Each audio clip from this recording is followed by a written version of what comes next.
미국 콜롬비아 대학에서 기업의 CEO들을 상대로 설문조사를 했습니다.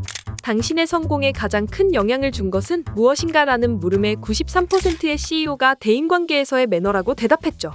그렇다면 사람들이 당신을 좋은 사람이라고 생각하게 되는 가장 큰 요소는 무엇일까요?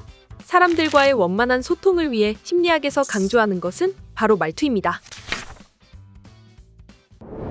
물은 컵에 담기면 먹는 물이 되고 욕조에 담기면 씻는 물로 사용하게 됩니다. 물의 용도는 담기는 그릇에 의해 결정되는 것이죠. 이처럼 말도 어떻게 얘기했느냐에 따라 대화의 가치가 달라집니다. 사람의 심리는 이상하게도 말투의 미묘한 차이에 꽤 큰 영향을 받습니다.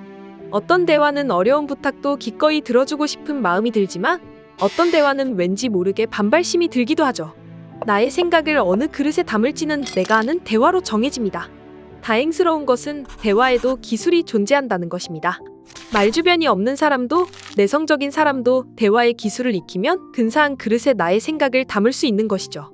만약 누군가의 물건을 가져가려고 한다면 물건을 인식하고 있을 때보다 전혀 인식하지 못하고 있을 때 가져오는 것이 훨씬 쉽겠죠. 대화를 할 때도 자신의 의견을 주장하여 상대방이 내 의견을 빼앗으려 한다고 느끼면 설득이 어려워지죠. 이때 사용할 수 있는 것이 레토릭법이라고 불리는 심리대화법입니다. 의견을 강요하듯 말하지 않고 질문의 형식으로 말해 상대방이 스스로 생각하도록 유도하는 것인데요. 예를 들어 군대는 이제 필요 없다 라는 주장 대신 군대 없이도 외교적으로 해결할 수 있는 방법은 없을까? 라는 질문을 던져 상대방이 스스로 군대가 필요 없다라고 생각할 수 있도록 생각을 유도하는 것이죠. 이런 대답을 들은 상대는 자신이 설득되고 있다고 생각지도 못한 사이에 이미 질문에 답을 떠올리며 자신의 의견을 재검토하게 됩니다. 설득된 이후에도 상대방의 의견이 아니라 자신의 생각한 의견으로 받아들여 의심하지 않죠.